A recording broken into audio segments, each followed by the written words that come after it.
think the dosing is actually quite similar. It's 5 days. So you are giving the oral version versus the IV version.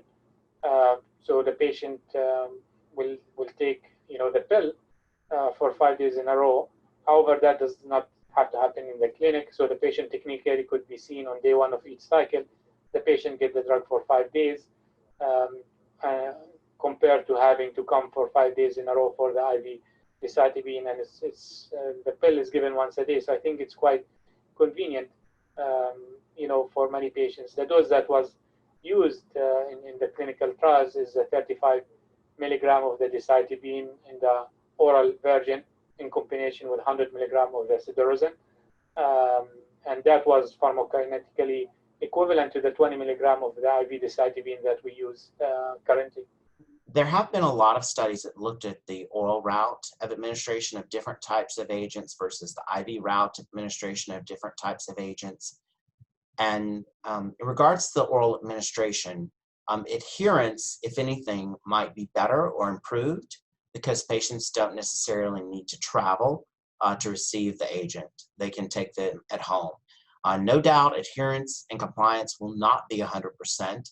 It never has been. I also think it's always important to remember the differences between a clinical trial and actual clinical practice. And there have been multiple assessments of that. And it's been clearly documented that patients who participate in clinical trials have better adherence and compliance rates than patients who do not. And there's a wide variety of reasons for that, and it's not surprising. But there are socioeconomic issues. There are just issues in regards to who would participate in a clinical trial.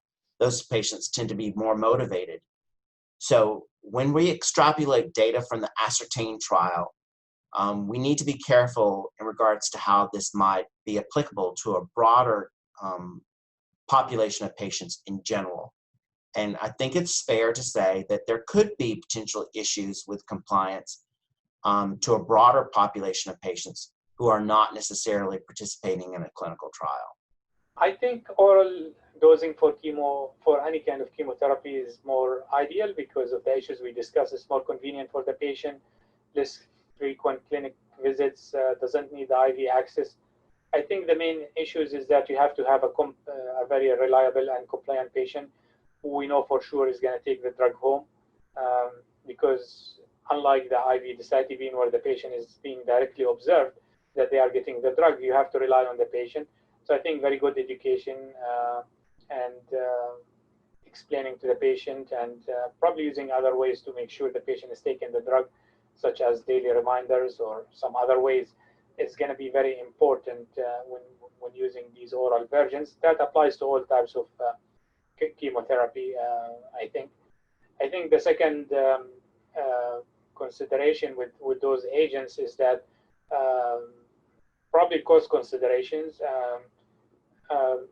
Each time with the use of oral agents, there could be different insurance plans. Most of those patients are under Medicare, and currently Medicare for oral agents, they are generally being managed under Part D, and Part D could require a significant copay from the patient, while the intravenous use is under Part B. So I think that would be a very important aspect to kind of address with the patients and making sure that the use of oral agent is not going to result in significant cost-sharing burden on the patients, which might compromise their willingness or ability to do an oral version. And I do think that's an important also policy issue that has to be regulated by the different agencies, because I don't think patients should be punished for choosing an oral version by having to pay much more out of pocket compared to an IV version. But I guess that's something that we have to see how it comes as the drug goes through the regulatory process.